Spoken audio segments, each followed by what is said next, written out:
I'm here today behind the Newburgh City Courthouse, which is over there, to shoot pictures of this Trek 37 women's comfort hybrid type of bike, which is over here. And it's been kind of a rough day because I'm grappling with wind, as I'm sure you can hear in the microphone of my camera. And I'm grappling with odd lighting situations where the sun keeps going in and out from behind the clouds, which means some of the photos are going to be too yellow, some of them are going to be too blue, and this bike has a lot of white and a lot of black, which means that my camera, which is somewhat limited in what's called dynamic range, is having a hard time interpreting everything. So I'm going to end up with a bunch of photos that are either overexposed or underexposed or the wrong color, and a video with a lot of wind noise. But no big deal. I am, as they say, a trooper. So here is the Trek 3700.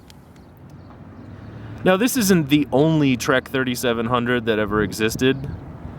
There are other Treks that are called the 3700, but this has what's called WSD, which is women-specific design, meaning it's designed for ladies.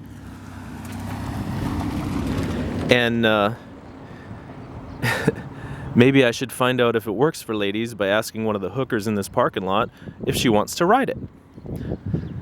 So from the top down, you got a Bontrager stem, and it's really weird. The stem jacks up real high and has a bunch of spacers under it. And the seat's kind of low, but oddly enough, it's a very comfortable ride, even for me, a 6-foot-tall male. Then you got Shimano brake lever shifters, which work. They're not all gummed up and creepy. And Tektro V-brakes. And this thing has like 3 speeds on this side and 7 on this side for a total of a lot. Now here's this big, gnarly aluminum front end, all these welds that are probably done by a machine. Imagine inventing a machine that can weld a bicycle. It's crazy. Or maybe they're done by, a person. So here's the nice little Trek logo and some floral thingies. It's very nice. The Bontrager seat post clamp, and I'm not going to undo this, but this is one of the best quick release seat post clamps I've ever had. It's very well made, and it opens and closes very convincingly, and it clamps the post really well. Now here's the Bontrager seat, very comfy, and it's got some floral stuff on it and some like fake holes in it and fake stitching. Maybe that's real. No, it's fake. And then it's got real stitching in the back where it switches from gray to white. Here's a wishbone. The rear derailleur is a Shimano Acera, and it's got this super low granny gear so you can go up hills. Not that anyone who rides this is ever going up a hill. This is a rail trail bike. Shimano SIS top swing front derailleur and SR Suntour cranks and Welgo pedals. Yeah, I'm noticing some details that I forgot to photograph, so mental note, photograph these details. And a really nice water bottle cage, look at that.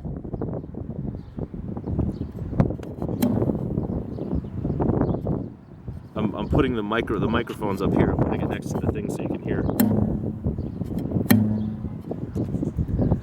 The siren song of the Bontrager water bottle bracket. So even though this bike, let's see what's it got. Bontrager H2 Deluxe tires, which are fat, 26 by 2.0, Matrix 550 rims. So even though this bike isn't really, as I would say, my cup of tea, it's not the kind of bike that I would ride. SR Suntour front shock, which provides cushion, but it doesn't have a rear shock, which is good. It doesn't have like one of these springy seat posts. I mean, you don't need that much cushion on a bike like this. Got your Cane Creek a headset. So even though this bike isn't really the type of bike that I would normally ride or advocate, because it's just kind of a goofy aluminum turd, it is well done. I like the tires, I like the black and white, even though it's hard to photograph. And this bike is great to ride. You know, these tires, 65 pounds, they're nice and hard. Bike's not really that heavy. I mean, it's not a featherweight, but it's mostly aluminum. So I can't say this bike really jumps out and appeals to my sensibilities, but I can say that if you're a person, maybe a woman, maybe a man, who just wants like a pretty comfy bike to ride around in non-demanding conditions, you might want to get one of these. And it looks like they sell on eBay for maybe 130 bucks used, which is pretty cheap, considering you go to Walmart and for 130 bucks you can get a total pile of garbage. So if you can buy one of these Trek 3700s used for 130 bucks or even a little more than that, you're getting a lot of bike for the money. So that's sort of my like sideways, not exactly an endorsement, but not exactly not an endorsement of the Trek 3700. And maybe I'll ride it around a little bit so you can see how it performs. It's easy to get on it. It's comfortable. The tires make a cool noise.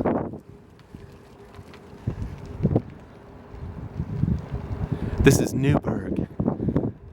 This is my documentary called This is Newburgh.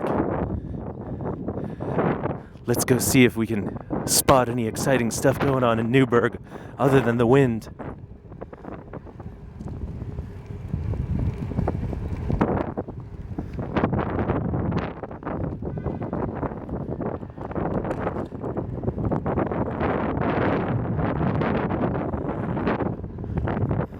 It's windy in Newburgh. The brakes on this bike work great. Now I'm turning onto Broadway. That means wide street in English. Back into the parking lot. Do not enter. Do not enter. Kiss my ass. I'll enter wherever I want. I have a massive sense of entitlement.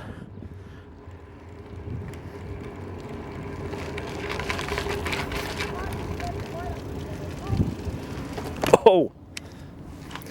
So that's an example of the phenomenal stopping power of these brakes. And we're back up against the guardrail after our test ride, brief as it may have been. Yeah, if this is the kind of bike that appeals to your aesthetic sensibilities, then I would wholeheartedly recommend buying one. If you can score this thing for like 160 bucks or less, you stole it. Thanks for watching.